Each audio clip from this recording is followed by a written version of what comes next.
Okay, yes. Alright. I need to delete some of the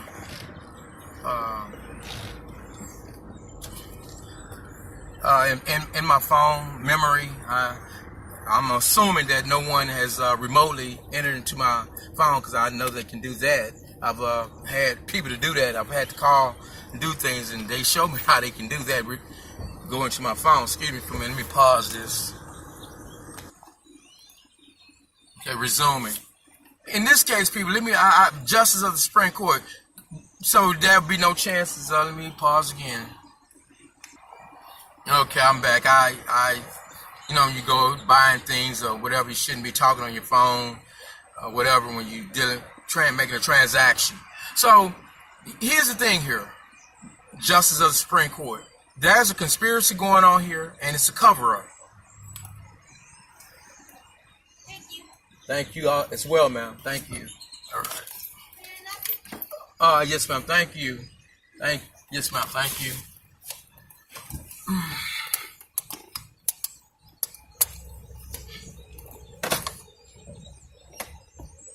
All right. There's a cover up here. Now, these videos, they said the first court appeal, justice committing crime by stating that the issues that we have raised lack arguable merit. Now they know they know that they're lying, but so now, and that's why I've been making motions to you guys, sir. Let me show respect. I don't mean to say you guys, you members. I've been submitting motions, but these motions have been being quickly denied and in violation of the law. I haven't even, oh, no. I'll talk about that later. Let me stay on point. People, I've already stated in, I guess, video 2, this will be video 3, part 3. And I'll put it in writing coherently, but right now it's so important because what Brandon and I finna do, we don't want to die, but we're already dying. We don't want a premature death. Ain't nobody finna go let you take our baby, man, come on now. Here, look. When we go to court, the first time we ever appear before Judge Phillips, and that is recorded, and these attorneys and the first court appeals act like it don't exist. Like this is not, that itself is, you automatically get our baby back. When we first appeared before Judge Phillips, on May 18th and I'm still on the perjury, 2017, rather than himself stating on the record whether or not the court had jurisdiction before he proceeded, he just, we call presumed that the court had jurisdiction and just went forward. Now, he started talking to Brandon first. So I'm showing respect. I know how it go, procedure. I'm standing quietly. Neither one of us can be. We are ordered into court on May 18, 2017. But the process to get us into court is that we do not have to come to court until 20 days after the time that a citation has been not issued but served upon us. I never was served a citation. I was never served a citation. Brandon received one was informed about one. She was in the hospital. Well, let me keep it simple. So we're in court on May 18th. Now, this was supposed to be for a show cause hearing. The attorney representing the department in this case was Rachel Johnson. So they are proceeding without jurisdiction. Now, first thing Judge Phillips wants to do, now, the Harris County Assistant Attorney cannot testify in this case. She is not a witness, yet she is testifying. She is making statements that she has no personal knowledge about. She needs to present witnesses to explain at a show cause or an adversary hearing is what it is. They calling it a show cause hearing, but it is the commencement and not the conclusion of the full adversary hearing being conducted on May 18th of 2017. Judge Phillips tells her, she said, yeah, I can have my witness, whatever she said, testify. Now that's all right. You tell me. So she got to testifying, making statements. When she speak, she's already sworn. She's already under oath. She's an attorney. She has to look, people. She is making statements that constitute facts for which she has no personal knowledge. Can she do that? No. She has no personal knowledge. How can I go in here and talk about, unless I'm letting you know this is an opinion? I can't, how the hell can a person state things that they don't have no direct knowledge about? So she makes statement, and Judge Phillips asked her at the court, do we have emergency orders? If he had held, usually come now, let us reason. Had he held an emergency hearing, he would already know whether or not there were emergency orders in the file that he had signed. That's why he asked this question. So okay, but let me get where I'm going with this. Members of the Texas Supreme Court. Judge Phillips, we never responded in what you all call opposition. Our purpose for that was to discuss the 8th Amendment, 4th Amendment being violated. We don't know nothing about no show call. We don't know nothing about all that. All we know is we got an unlawful order ordering us to be in court on May 18th of 2017. That much we do know. I'm talking to the world too, because we need the world to help us. Because y'all gonna find 2 dead people in that house where I live. That's what y'all finna find. And the world, you let it happen, world. Let it happen. Now, we never responded in opposition, but I'm taking time to state this much, so attorneys out of state can tell you, ooh, wow. That's what I want you to get that effect here. Effect. I want to produce this effect so you can see the evil and corruption this judge, what he did. They covering it up. Now, we never responded in opposition. Before Judge Phillips could give us a lawyer, even though we refused, Lord, we protested. We told him we didn't want any attorney. He made us have attorneys. He made us have our attorneys. Texas Rules of Civil Procedure, Rule 7, gives every person the right to prosecute and defend their own case. You don't have to have no lawyer. That's just a profession that you can enter, become a member of as a career, a profession. You don't have to have an attorney. For what? I would love an attorney if he works for me. If the attorney's finna, just because, okay, look people, you're not stupid, right? So you know that's corruption. Just because that's what that means. So, but what we're telling you, members of the Supreme Court, as an arguable issue of law, we told you if it won't, that's on record. That they can't change, because I got copies of it. I've got the court website, those filings elsewhere. Check my all too. We refused attorneys. First of all, we can't even be in court. World of justice, no. So I guess let me just keep it. I'm talking to the members of the court, but I'm explaining to you so I just don't make statements. Judge Phillips has no authority. See, the court gets what is called authority, jurisdiction, or power. Synonym, jurisdiction, power means the same thing. Over the subject matter. It must have jurisdiction over the parties, which is personal jurisdiction, and it must have subject matter jurisdiction over the parties. So if they had us in court for bank robbery of something that's where federal courts have the jurisdiction, and yet Judge Phillips, that's what it would be. It is as if we lost our baby. Just say the child abuse was a subject for the federal courts and not the state court, but yet Judge Phillips, they filed it in his court, and he doing all. It's no different from than that. He never had authority to act for the court here. He admits in an order that he found that I was not served. Well, not serving me, and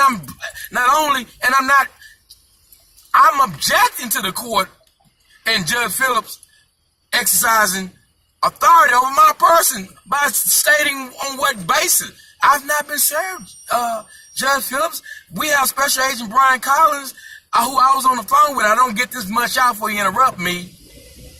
And he's not supposed to interrupt me unless, and I'm not supposed to interrupt him unless he is violating the law, the rights of a client. He interrupted me. I was going on to explain to him that Brandy, a constable, came out to serve Brandy, and that there's a video of me on the phone with Special Agent Brian Collins. I was never served. There is a video on YouTube where when I got to court for the initial hearing, when I got there, it was never held. So I'm at what? They called me, Supervisor Paul Gonzalez, Tanya Johnson, telling me to come on. And I get there, no hearing is held, so I'm asking questions. What's going on? They telling me CPS is telling me they got my baby. Then that the judge then gave them, they got, what the hell are you talking about? Y'all just told me to come on with the whole hearing. I get there, my mama, she's leaving the courthouse. She's leaving the courthouse. They done told her that it's being reset to May 18th. They done told CPS, somebody working for Judge Phillips, I don't know if it was a clerk, I wasn't there. My mother don't know who this person was, but they worked for the court. They telling Paul Gonzalez, who took my baby, and my mother, that this is going to be rescheduled to May 18th.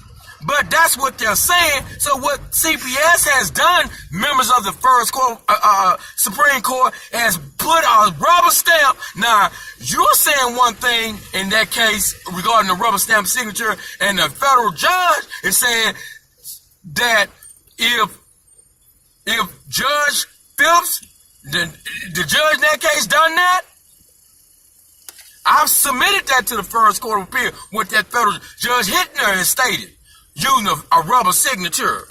No man ain't signed no doggone order. May I pass? Thank you. But I have yet to make the last point on what I was discussing regarding. So he forced a lawyer upon us. We got 20 days, not only in which to answer members of the First Court of Appeal and the world, but also we get the same 20 days in which to hire an attorney or decide whether or not we want to do this pro se without an attorney. Judge Phillips had, in order, even if we were requesting an attorney and we refused an attorney, Judge Phillips must, because it's a statutory right, and not, see, people, this makes me angry, but I'm going to control my anger. There are rights and there you can waive rights. The right to an attorney is a statutory right recognized by the state of Texas.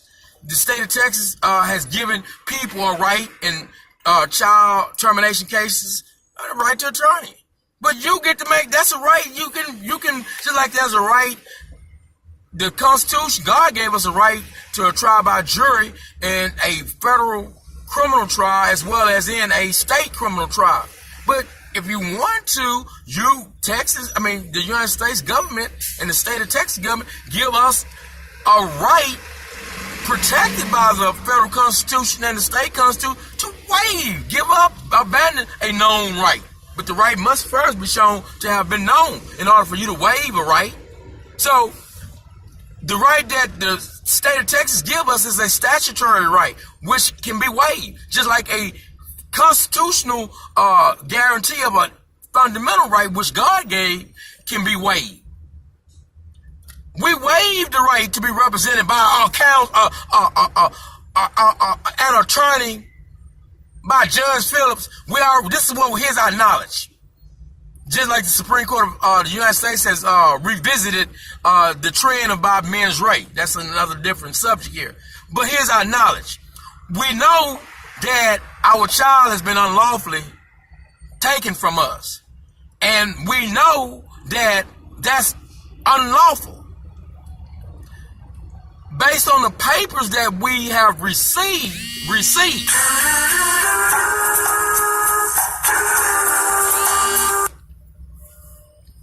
Video still recording, and wife will call right back, and I've explained to her, so in such a case, if I hang up, to know something's going on. See, she'll call back, she'll, you know.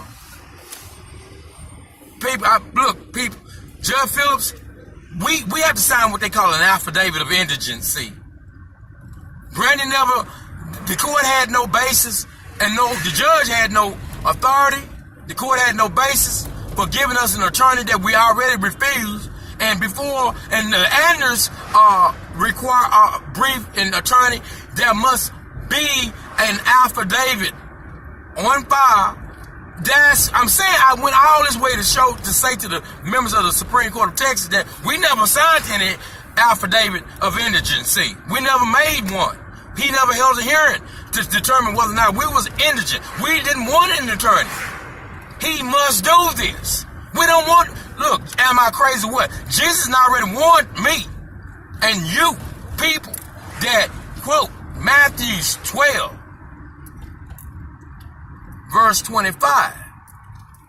Matthew 12, verse 12, 25, that every kingdom, city, household that divides against itself shall not stand.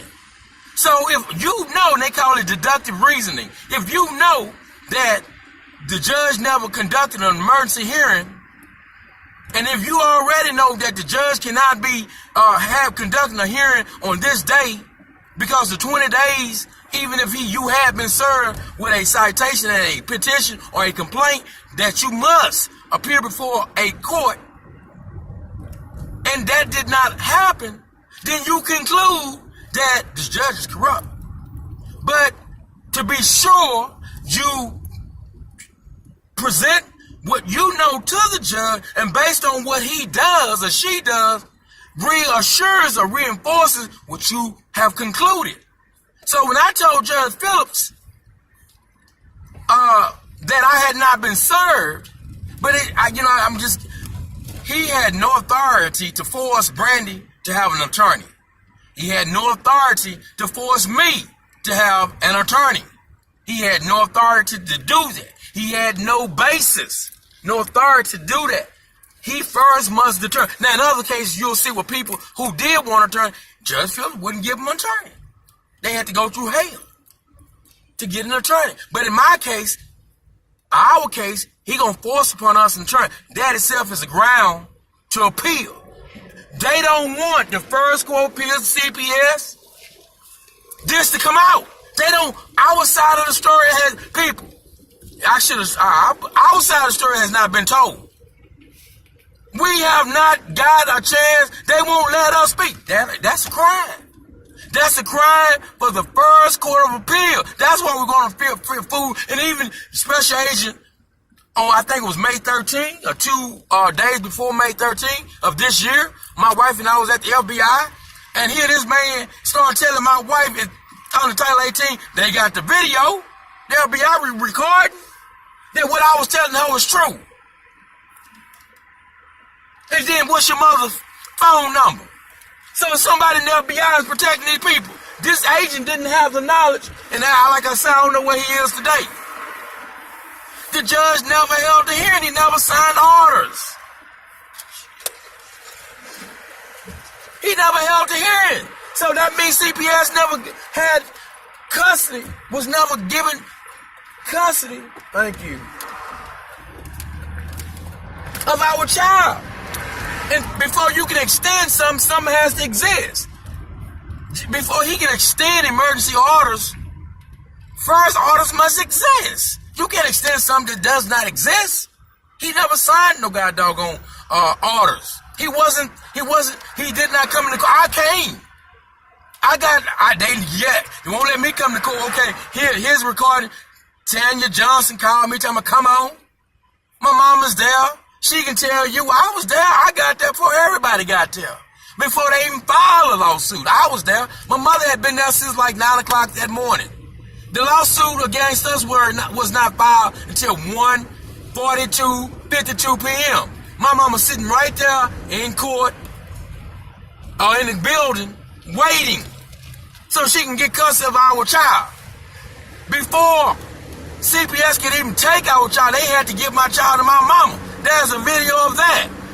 But yet in the affidavit, the county attorney has already got that part in an affidavit that not the CPS man himself, Paul Gonzalez, put there, but the county attorney taking care that the things that the requirements of federal law under Title 14 United States Code, Section 631 and sequential were satisfied, because they cannot take anyone's child without making an effort, reasonable effort, to prevent or eliminate the need to take a child. But in the video, members of the Supreme Court of Texas, you will see my mother trying to get my baby. But yet nobody understands what I'm doing. I'm engaging what we call civil disobedience. I'm going to make them, they say they want to put my child in the custody of my mama, right? That's for sure. You can see that. You hear him admit that much in the audio video. In the video. People, mama, do I look like a damn doggone fool? I would be voluntarily doing that. I'm not finna voluntarily give my child away. I'm gonna make them, look, people, don't do that. Make them take your child. Go on, yeah, but we'll stop what they doing. It's $1 billion racketeering scheme they got going on. Enterprise, the word I want to come out with. It's $1 billion enterprise they got going on.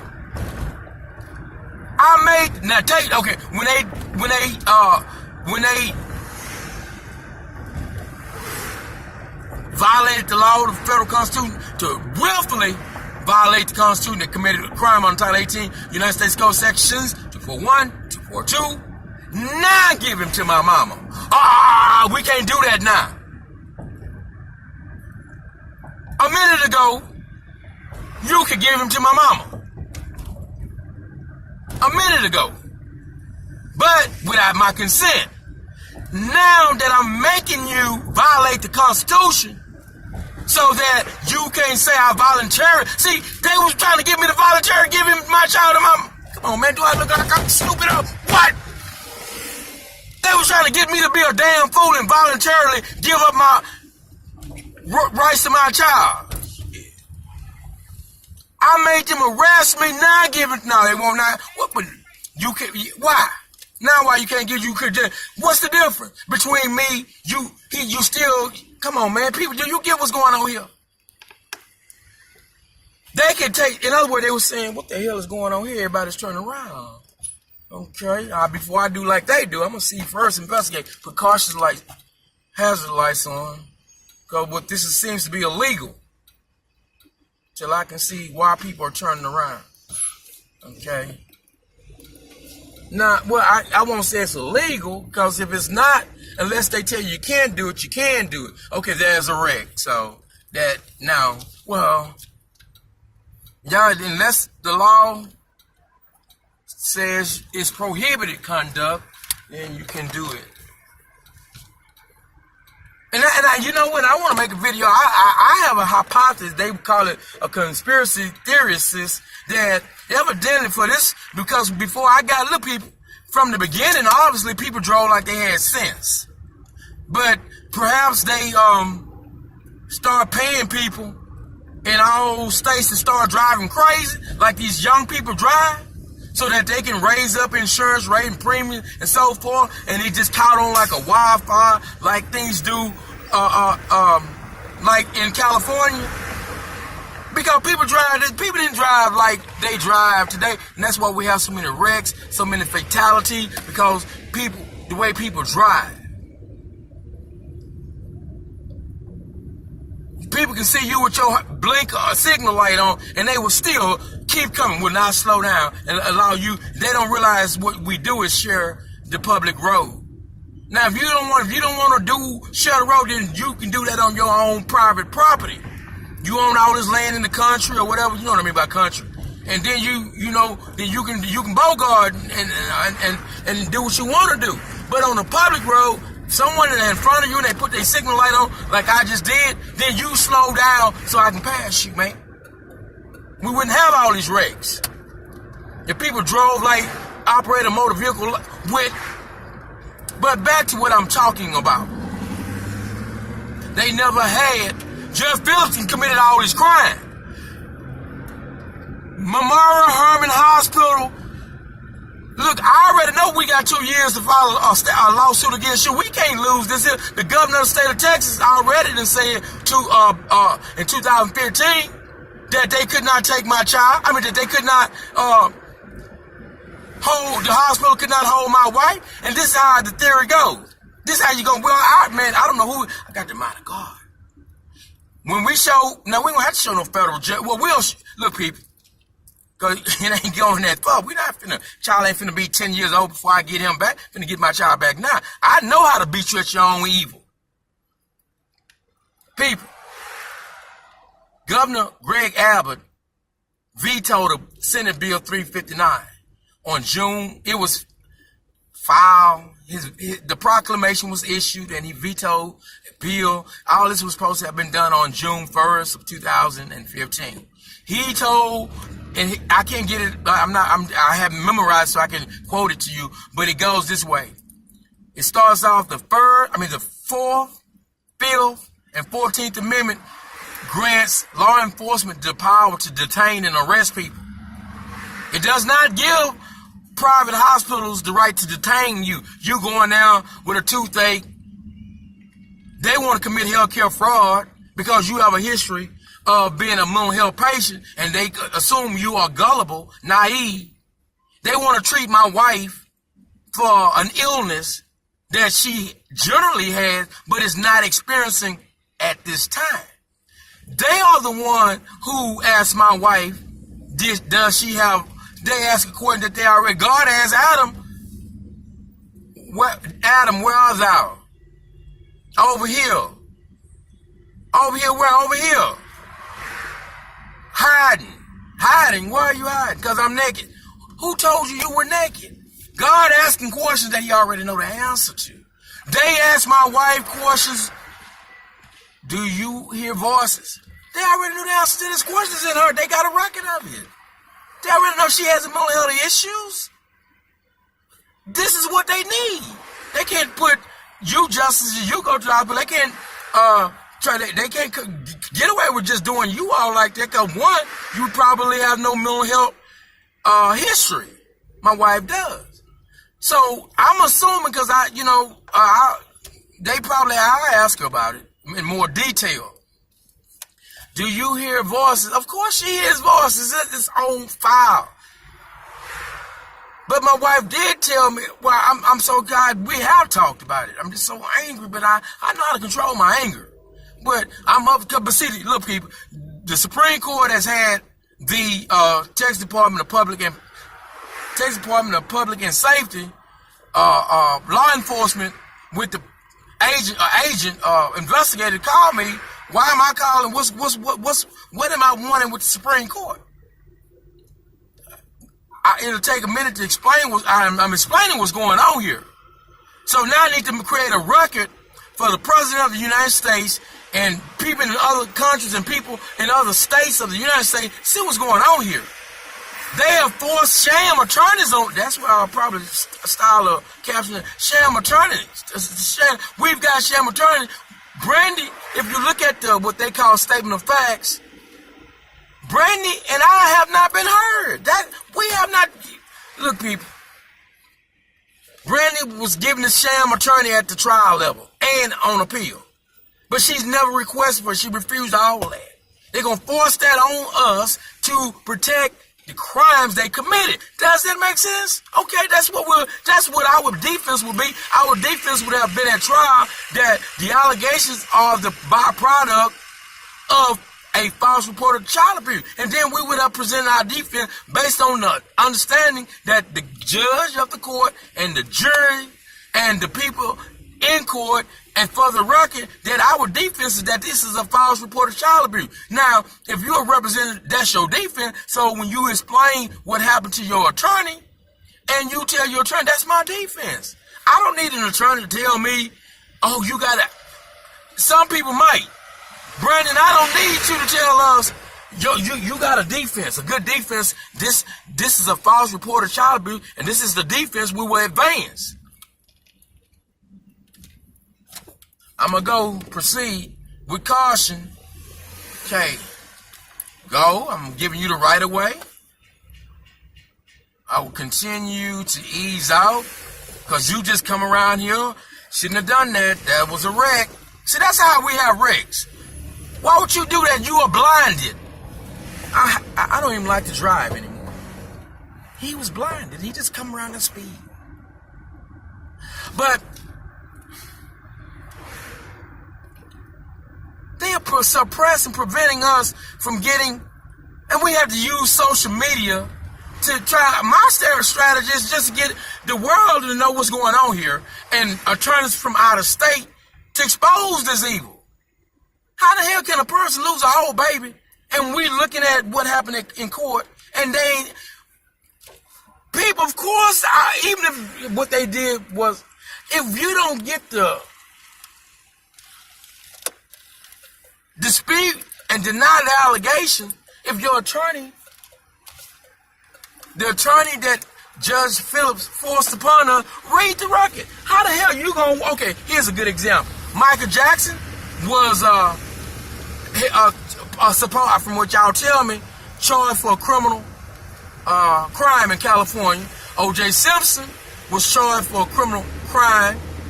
James Brown, some of our great entertainers, was brought down. Bill Cosby was charged for criminal offense, correct?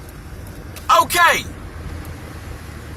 If they do you think a judge got the right to tell them not let them get their own attorney and force upon them attorney? Well, that's what Judge Phillips did to us. He forced upon us attorney. We don't want no attorney about no damn state of Texas, man. Is you crazy? We'll get our own attorney. I'm telling you, members of the United States Supreme Court will say, yeah, that's true. That's true. So because he did that, then the whole case has got to be reversed because you can't do that. Now, assuming that he could do that, assuming, again, though, that he could do that. It's hard to assume that. And we have attorneys, and the attorneys never discuss with Brandon, nor with me,